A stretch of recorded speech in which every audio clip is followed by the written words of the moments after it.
So I found it interesting to see that journey and that story and see that struggle, and then to be having everything happen at once, right? COVID hitting, not knowing what to do with your life, your father passing, who's the only parent you ever knew. That's some heavy stuff to put all in one very truncated 90-minute play. Welcome to Critical Darling, the show that celebrates all the hot takes and big feels lighting up Broadway. I'm your host, Andrew Cole, and today we're turning our attention to Little Bear Ridge Road, a quiet and searing new play by Samuel D. Hunter. He's perhaps best known as the author of The Whale, which was a play before he adapted it into a film that went on to win Brendan Fraser his Academy Award. Set in a remote stretch of northern Idaho, Little Bear Ridge Road centers on a fractured family reckoning that unfolds inside a modest cabin. Laurie Metcalf stars as Sarah, an aunt who's spent years caring for her dying brother, while Micah Stock plays her nephew Ethan, who returns after a long absence carrying guilt, anger, and unfinished business. As they reconnect in the aftermath of loss, set against the backdrop of the early days of the COVID-19 pandemic, long simmering resentments surface, and the play slowly reveals how differently each of them has understood the same family history. The cast also features John Drea and Megan Gerakis in supporting roles. This production is directed by Joe Mantello, with scenic design by Scott Pask, costumes by Jessica Pabst, lighting by Heather Gilbert, and sound by Mikhail Fixell. Little Bear Ridge Road was commissioned by, and its world premiere was presented at, the Steppenwolf Theatre Company in Chicago. For today's episode, I am so jazzed to be able to welcome today's guest host. This individual is one I have had the privilege to know for my entire professional career, dating back to our days working at a company called Type A Marketing, a boutique agency where we provided marketing, promotional, and publicity services for Broadway shows in New York and on the road. She has gone on to make quite the name for herself in the world of professional recruiting and talent acquisition, and she's also a beast of a theater goer in her spare time. I'm pretty sure she sees more shows than me, which I'm very inspired by, and I knew she would be a great person to unpack this play with. Ladies, gentlemen, and darlings across the globe, please help me welcome to the pod, Robin Steinthal. What an honorary intro. Thank you so much for that. Only the best for you, babe. Only the best for you. How are you? Also wild how long we've known each other. I hadn't thought of that till I read that, and I was like, wow, your entire career, Andrew. That's insane. It's But true. wild. It's true. Wild, yeah. So this is a fun one because I feel like on Instagram, I always see you posting at a different show, and usually like you're either there like a night or two before I'm there or vice versa. And with this play, I saw it with a different friend. And as I was walking away from the theater that night, I pulled up Instagram and you had posted that you were there too. And I was like, oh my gosh, I missed Robin at this play. And so when we were at Bat Boy at City Center a few weeks later, I also saw you post and we were there at the same time. So I texted you and I found you at intermission. I just wanted to see you again and be propositioned you to come on this show. So thank you for accepting. Oh, I'm so excited. I've always been too lazy to do my own podcast. So thank you for not being as lazy as me and doing this. We'll see how it goes. You see so much theater. I mean, you were just telling me before we hopped on mic about going to London over the holidays and, you know, you kind of organize a lot of your travels around being able to see theater or like art of some kind. So has theater always been kind of your jam? Have you always been into it? I don't think I had a choice because of who my parents are and what they did for a living. I mean, my dad met my mom because my dad grew up in Queens. He got a degree in theater and education, and he directed and acted both in community theater and then became an English and the high school musical theater teacher. That was my dad. And when he was doing community theater in Queens, he wanted to meet a Rockette. So he hired my mom as a choreographer for a show. They didn't date. They just did that show and got engaged at the end and then got married from there. And they had over a 30-year partnership of directing and choreographing shows together. I didn't have babysitters. I sat in the front row of a theater pressing play on a tape recorder for the music for rehearsals for my parents every Saturday of my entire childhood. That's all we did. And my family does not do sports. Yes, we traveled and did other things that were non-theater related, but also coming to New York and seeing theater was basically our family vacation 4 times a year. It's all I knew as like what you did for fun. And also, obviously, I enjoy it. So it's just the world I grew up in. And it's always been what brings joy and I love the escape of it at the end of a really wonky, horrible workday. I definitely had one of the worst work days ever, and I literally ran to the theater, bought a come from away ticket, and I was like, yes, this is correct. It's always been that thing.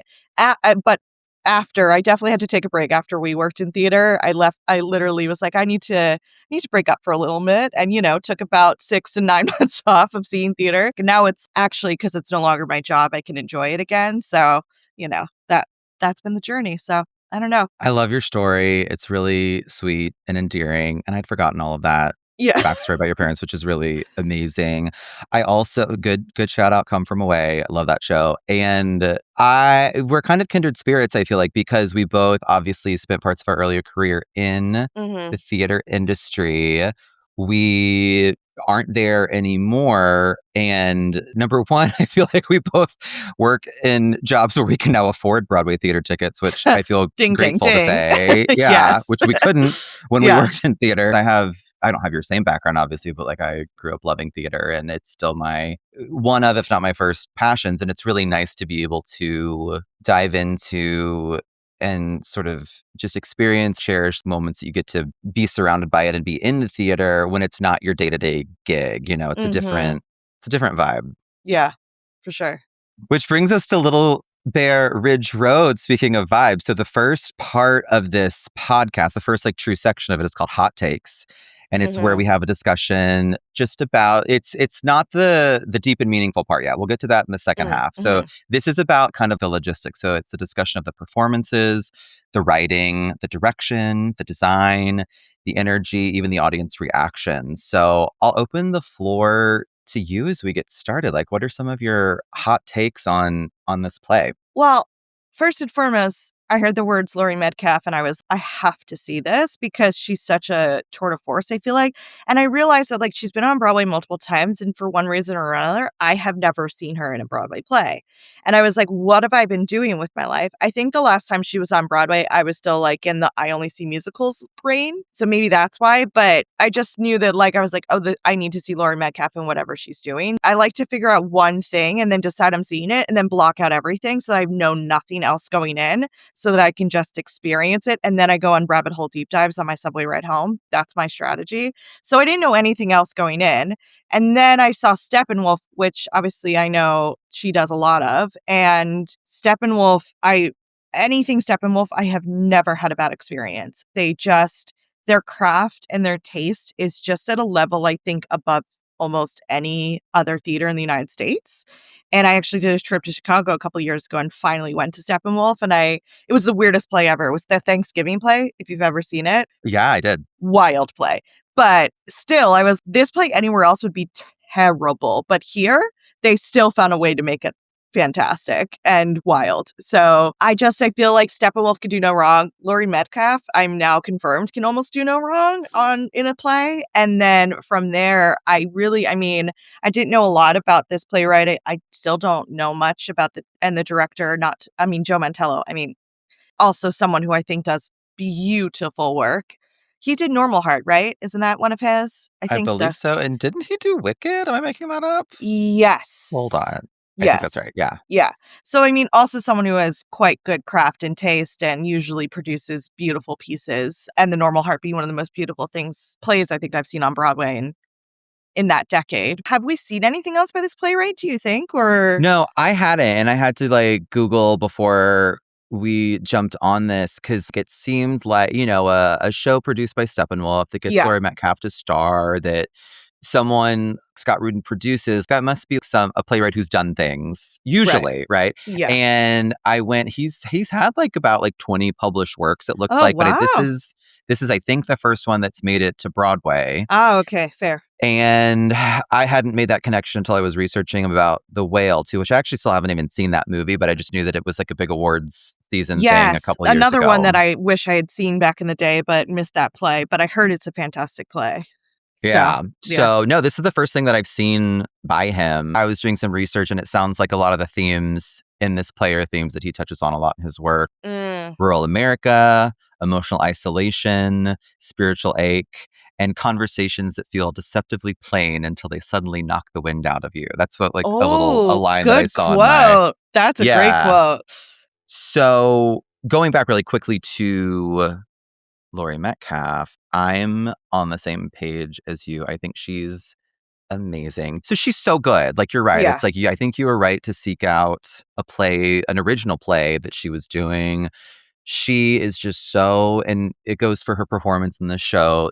Her emotions are always very present and on the surface, and you can just sort of Hmm. like see everything she's feeling. And she's one of those rare people, kind of like a Frances McDormand, even a little bit Meryl Streep, where Mm-hmm. she's a very good dramatic actor, but she's also so funny. I mean, of course, like, she's most famous for being on the TV show Roseanne, which like Which is ran so for wild, forever. because talk I about know. different juxtaposition between her play career and TV. If anyone only knows her by that and then would know what play she's, it's almost like a different person. Yeah, it really Yeah. is. So Yeah. are you glad that you prioritized seeing it to be able to see her performance in this? Definitely. I mean, I definitely was of the camp of, do I give Scott Rudin my money? Was definitely a thought in my mind of like, oh, I really don't want to do this. And then the ticket price, there was a sale.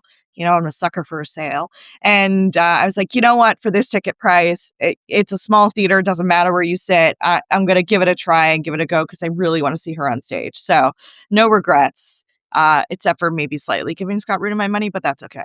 We'll get I over know you're it. bringing it up, so we'll get into it. And I'll approach it from this standpoint because Yeah.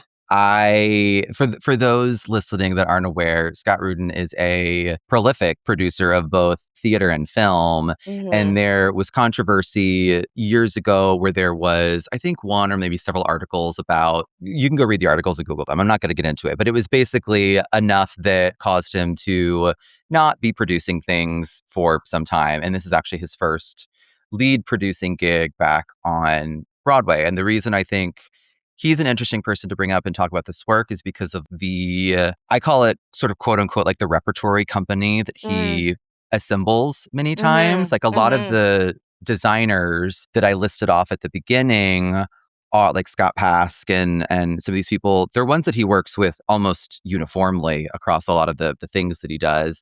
And I think particularly with Laurie Metcalf and then the director Joe Mantello, am I gonna get this right? His bio, Scott's, not Joe Mantello's. This is Scott Rudin's bio in the playbill. It's really Mm. short. It says 80 Broadway productions, Wow. 130 films. Little Bear Ridge Road marks his 8th collaboration with Laurie Metcalf and his 8th collaboration with Joe Mantello. And I think that's Mm. really interesting Interesting. and cool because, I mean, you were talking about like growing up and, your parents bonding in the theater and like being in some sort of community theater spaces. Like, there's this very cool thing that I think happens when you gather creative people together and you do a project, and then Mhm. you end the project and go away, and then years later you come back and do another one, and then another one. You sort of got this like shared vocabulary and language and trust amongst each Shorthand. other. Like the Yeah. shorthand with each other. Growing up in theater and like working in the theater, like there were the actors who they're like, my dresser's my dresser. Like Sutton Foster had the same dresser, I think, for like 3 or 4 Broadway shows in a row.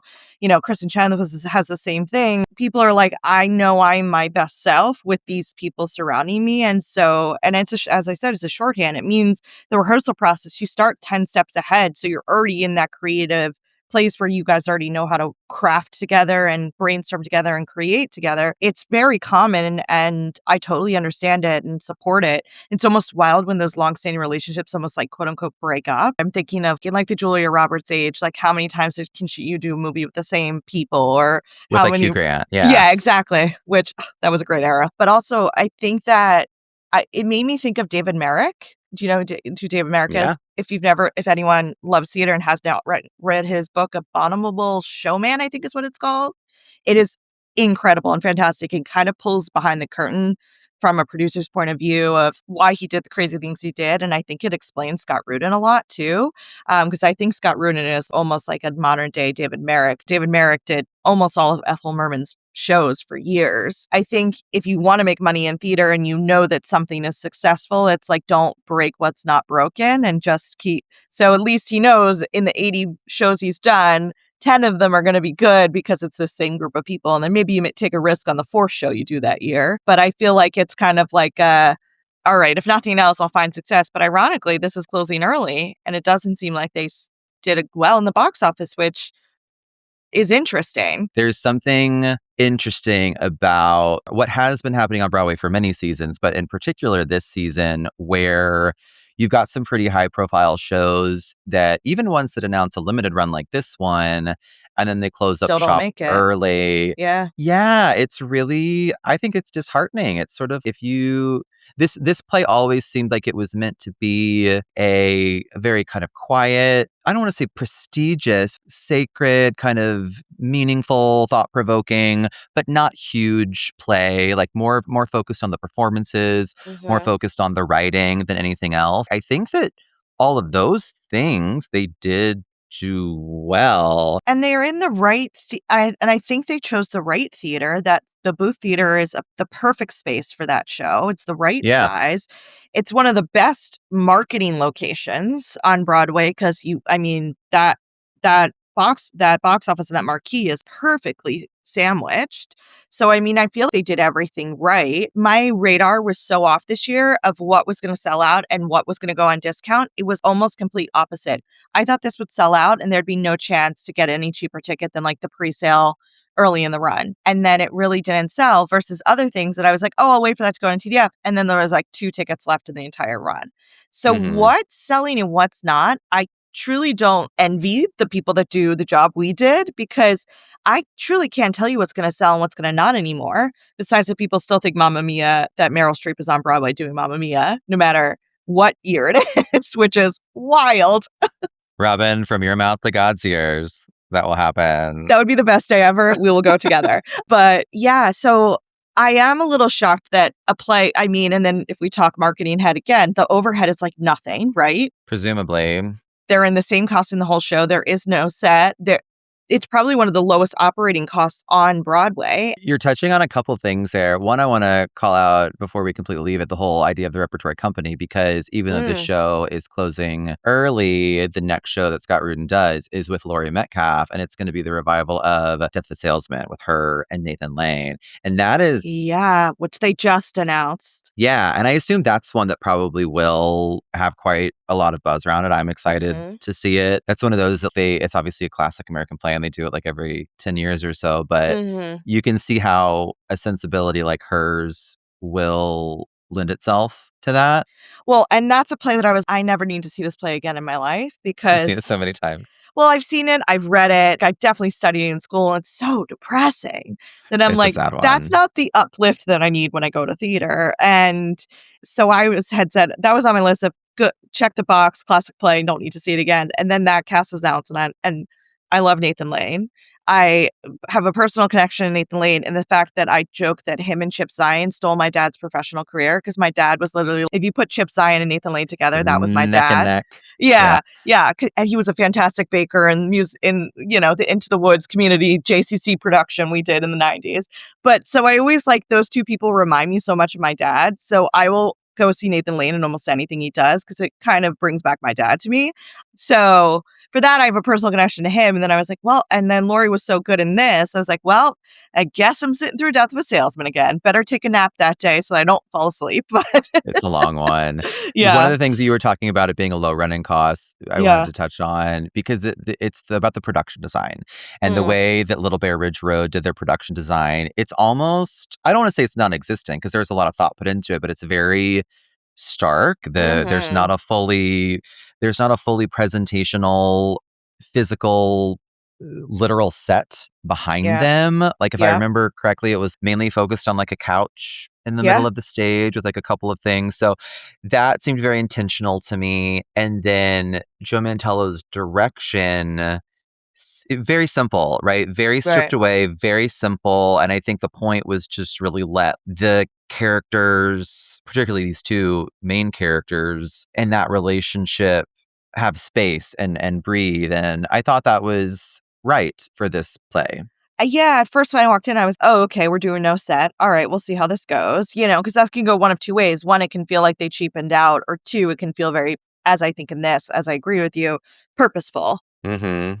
If I recall, at the beginning of the play, didn't they talk about how, so his dad passes, and that's the reason he comes back to town. And they talked about like cleaning out his dad's house. Mm-hmm. And it almost felt because she I mean, this is one of the deep dive conspiracy theories that I went with, was that the father's place was so trashed and had so much junk and was almost maybe borderline hoarder level that she kept her Mm. place almost bare minimum to nothing. And he had nothing besides a suitcase because he had basically, his life had just gone in a shitty direction and he hadn't had anything. So kind of was almost representative to me in that way of us. Her space was the polar opposite of where he grew up and the crowded environment that he got out of, you know? I I hadn't even my mind didn't even go in that direction, but now I love that yours did. Mm. And now that you say it, I love that interpretation of it, right? It's an interpretation that gives even more, I don't know, justification or insight into why it would be such a empty Mm. stage. Yeah. We have to talk about before we, move into the more philosophical parts of it. Micah Stock, he's really good, and for maybe like the first half of me watching this, I was like, I've seen this guy somewhere before. He Oh, feels yeah. familiar to Is he a me, Steppenwolf actor as well? probably. But he was in the Probably. show called "It's Only a Play." Do you remember that one? Oh. Here's his bio. He had done on Broadway. He did 2 shows prior to this called The Front Page, which I didn't see, Mm-mm. and then It's Only a Play, and he got a Tony nomination for that, which is really cool. What? And then Yeah, I I'm don't think I saw it, but scanning. oh, Terrence McNally. Yeah.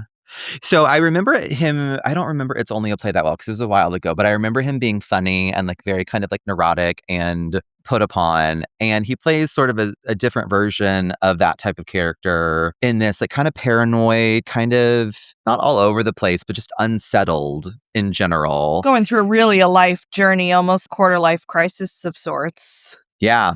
Yeah. Yeah. And I Which we think that knew like each other at the 25-year-old age. And remember that quarter life crisis life. we did. Yeah. Wait, do you think that this character, I think he's older than that. Older than that, but I feel like that's the time of, it's Yeah. not midlife crisis, right? It's Sure. that 30-ish, Yeah. that we act like it's a problem at 25, but it's really not a problem till like 35. Yeah, and you just need perspective. Yeah. Yeah. I thought he did a good job in this. I think that really the heart of the show is how the story of these 2 characters unfolds Hmm. and their relationship with each other. Yeah. That is the play. And I think that he did a good job kind of counterbalancing whatever energy Laurie Metcalf came in with. Yeah. She's kind of in a good way. She's the alpha of this show. She's the biggest name. I think she's the most kind of commanding character. Yeah. And it would probably be interesting to be a fly on the wall as they were like building the show together for him to figure out his performance. Because I'm sure it would, Laurie Metcalf seems like the type of person that would, and the type of artist is very much a partner and like a good, like wants to build a Yeah. good Agreed. story. But I would Hmm. think if I were this guy, Micah, coming in and like starring in a play, co-starring in a play with Laurie Metcalf, like I would have to figure out how she was thinking about approaching it first and then sort of calibrate my Yeah. approach to it around hers, and Hmm. react to it in a way that makes sense. Just past the midway point, there was almost like an organic shift where he got a little bit more of a backbone as she started to get sick. That it Mhm. felt very, it was beautifully done. The arc, I feel like he had a beautiful arc of being really weak in the beginning and then kind of growing. Then obviously you see at the end, she tries to like get him to leave and he's no, no, no, I only have a backbone in this exact environment now, you know? Yeah. So I thought it was beautifully done. Yeah, his arc was beautiful. And he got, when he sat into it and really let the play go, he grew on you more and more. Mhm.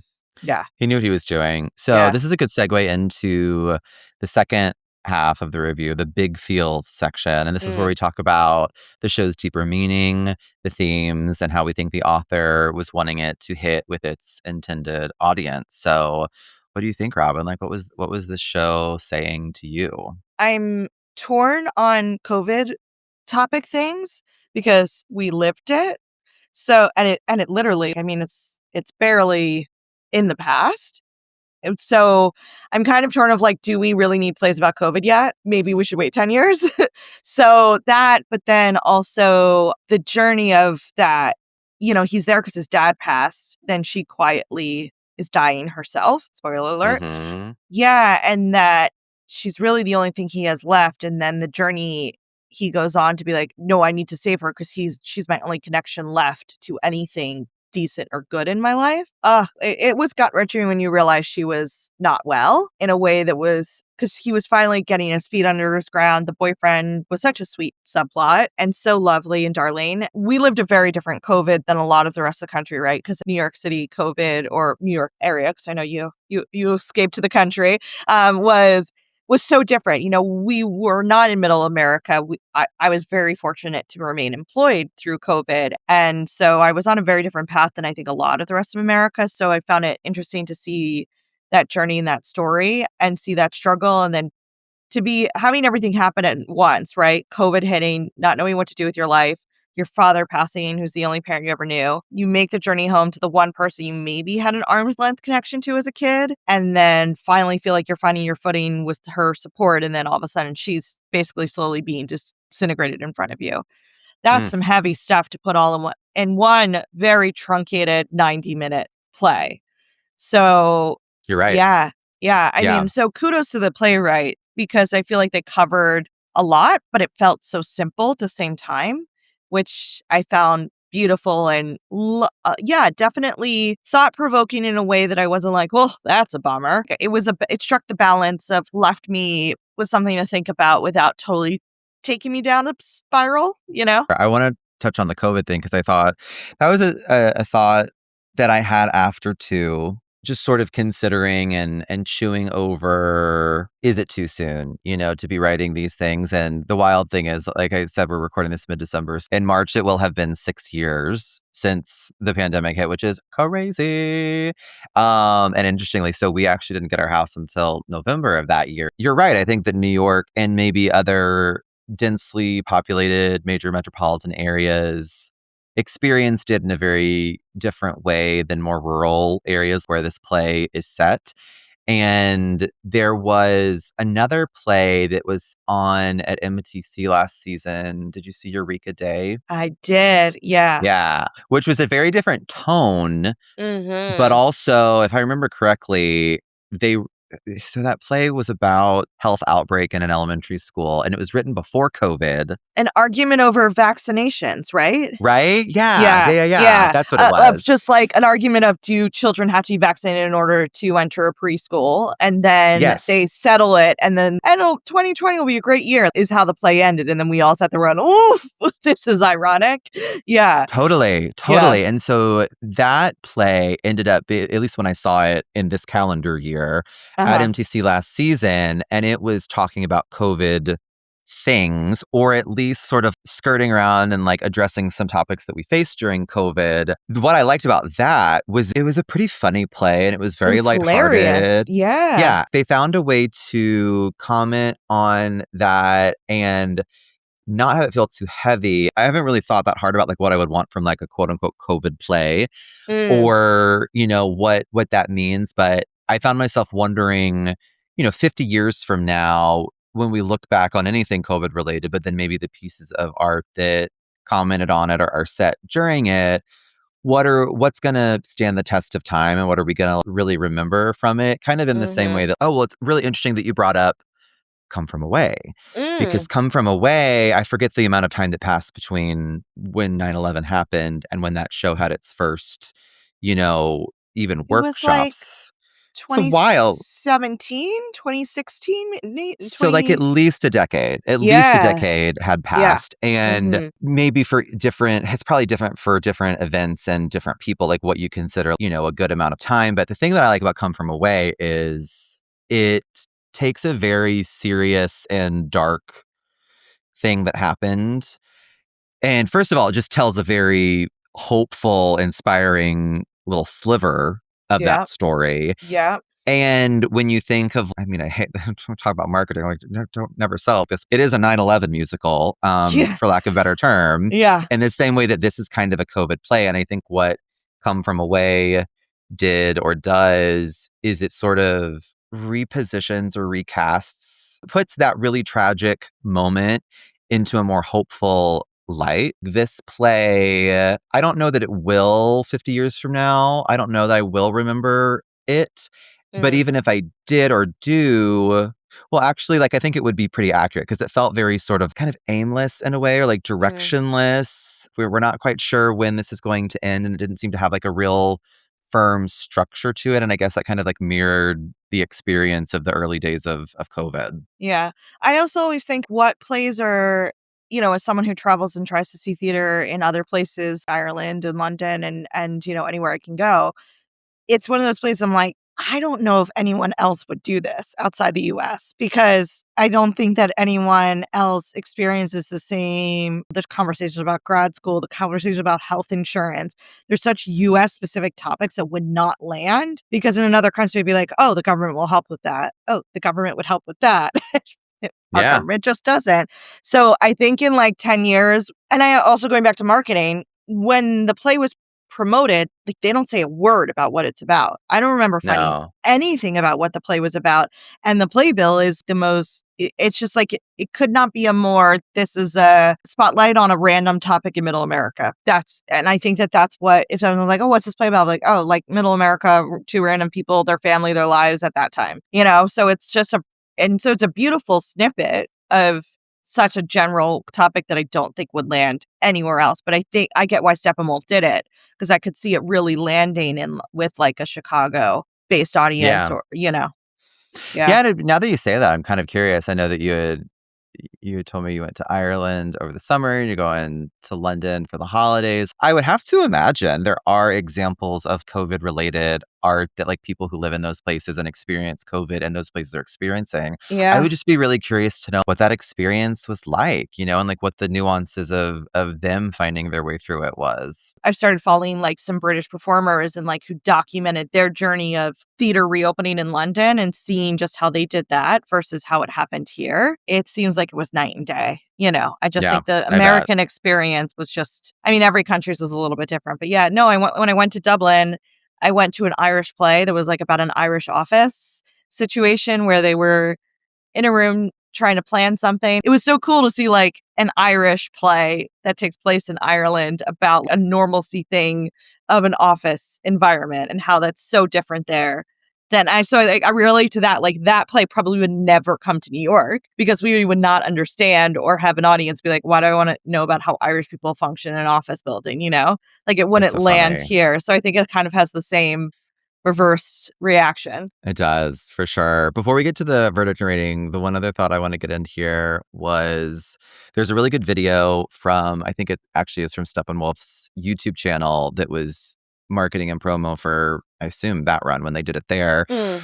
where Samuel D. Hunter is talking about how he really wanted to. It was originally going to be the two characters were going to be not an aunt and a nephew, but he decided to Oh, make it an aunt and a nephew because he felt that like that wasn't a typical relationship that you see played out, which yeah. he's right about. And I got to thinking about that. I mean, like I have several aunts in my life, all of whom I love very much, and I feel like I have good relationships with them. And it is a really interesting dynamic of, at least for me, being like the nephew in this Mhm. scenario. Mhm. It is a maternal relationship because they are females and they are roughly the same age as my mom, but it's one element removed because they're not my mom. And so I think it does present a jumping off point for some really interesting conversations to happen. And I think where like these two characters eventually get, it's any good, really juicy family drama like an August Osage County, which was also So Steppenwolf, oh, or something like that that's like yeah. there's so much baggage. There's so Mhm. much room for animosity. There's so much like assumption that we're supposed to love each other because we're family, but like we've got all these issues. Like that was very much present in these two characters. And like Yeah. my takeaway from it was kind of family's complicated. Family relationships are hard. In addition to life being hard, family relationships are hard. And the way that they end up panning out is sometimes kind of tragic and sad. Well, so originally, if it wasn't supposed to be an aunt and nephew, I wonder what the dynamic was. It just Hold supposed to on. be because now that's Let me such see if an I can pull it because up. I think that that was so integral. Because now that you say all that, I think that the place of an aunt is so interesting. You're in a very weird position, right? Because you have that mama bear instinct as a woman to protect a child, but it's not your child. And that dance and how at one point in the play when he was, I looked to you and asked you to get me out of that environment and you didn't. And she basically says, I went as far as I could and without overstep. So as an aunt, you're always, I don't want to overstep. I'm not going to discipline you in this moment because your mother is right here, or Yeah. I'm only going to be the backup to your mom, or I will be, your escape when you don't want to tell your mom something, or you want to have an extra piece of sugar. Sure, I'll be there. It's a very interesting dance. And I think Laurie Metcalf represented that beautifully, of her showing the struggle of like, she tried to help that kid as much as she could, but in the end, it wasn't her kid. And she didn't have maybe the means or the mental state to just say, I'm taking this child. Even though it seems like at one point of his childhood, they insinuated he basically begged her to get him out of Mm-hmm. there. So yeah, play is rooted in almost the dissection and the deep dive of an aunt nephew, or just aunt to nibbling relationship, that I wonder how the play would have worked if it would have worked as well, if it wasn't that Did you say relationship. nibbling? Yeah, is it nibblings? Isn't that what you call it's the gender A neutral nephew term. or a niece? I've Yeah. never heard that, but I It love it. I learned it because when someone identifies as non-binary, or you have a child who's identifying and you don't want to give them a gender, or you don't genders as yourself, but you are aunt or an uncle like person, you call them nibblings. Yeah. I love that. That's really Yeah. good. So I found the little line that had made me Uh-huh. say that before. It says, according to Hunter, the playwright, he decided to focus on the relationship between an aunt and a nephew mourning a patriarch as opposed to that of a mother and a son.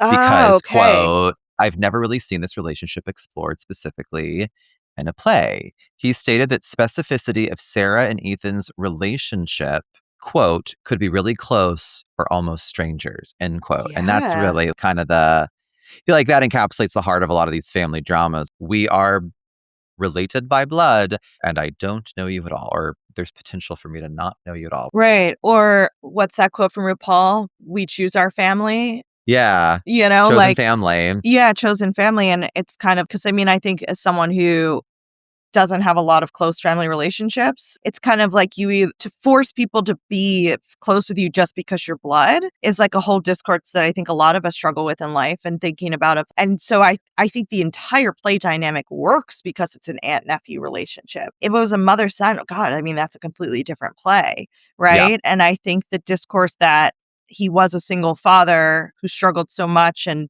that caused so much of this. I think it's the entire play is based off of that. So I think it's a great prompt for a playwright. And I think it's an interesting topic to talk about more. It'd be interesting to do a play about an uncle discourse, as well, and Yeah. what that relationship is. So no, I think that's part of the reason, thinking back on it, it's a great topic to discuss because I think it's why the play worked so well. Yeah.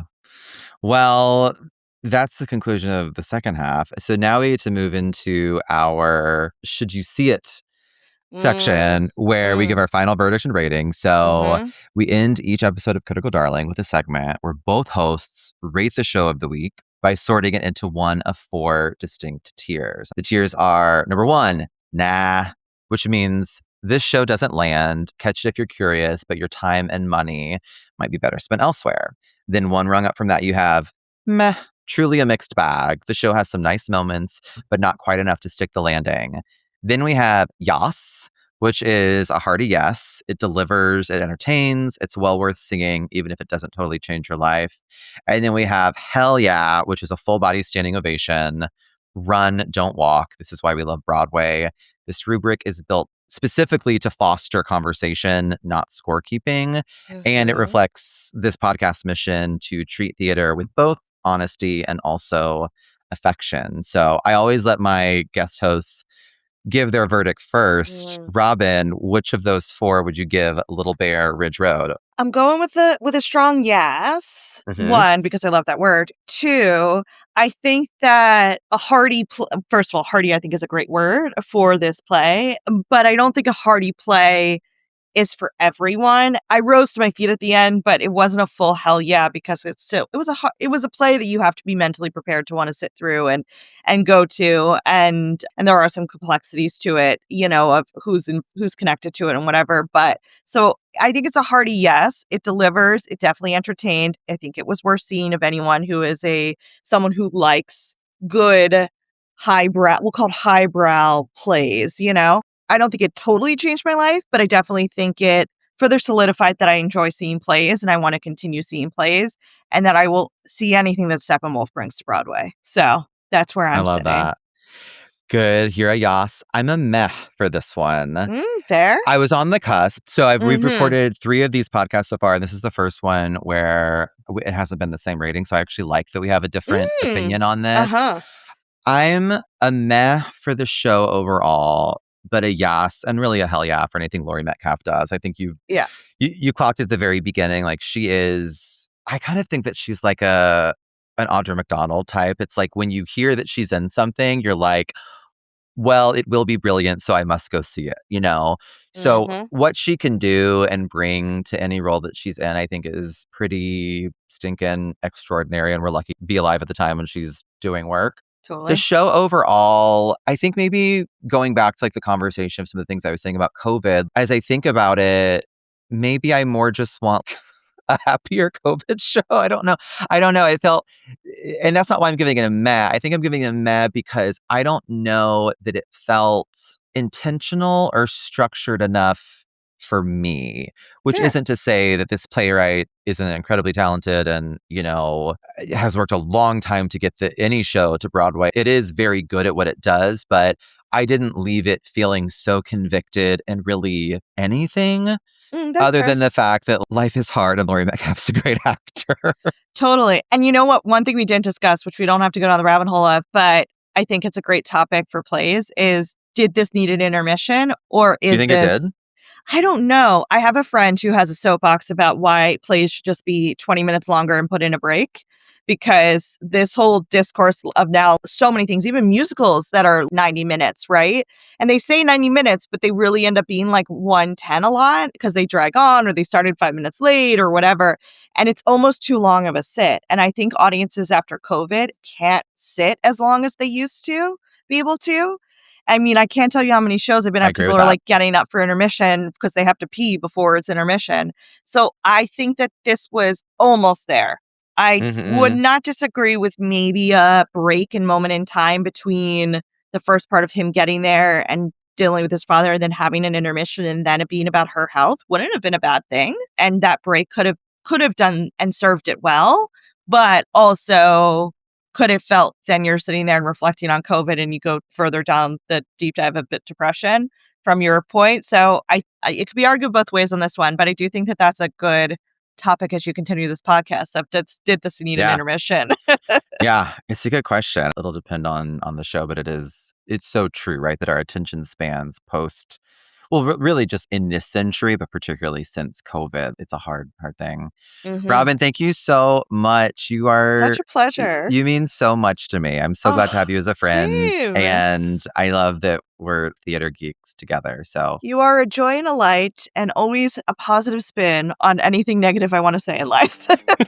I'll take it. Yes. Amazing. Thanks for being here. Always a pleasure. See you soon. Alrighty, my darlings. Thank you so much for listening to this episode of the show.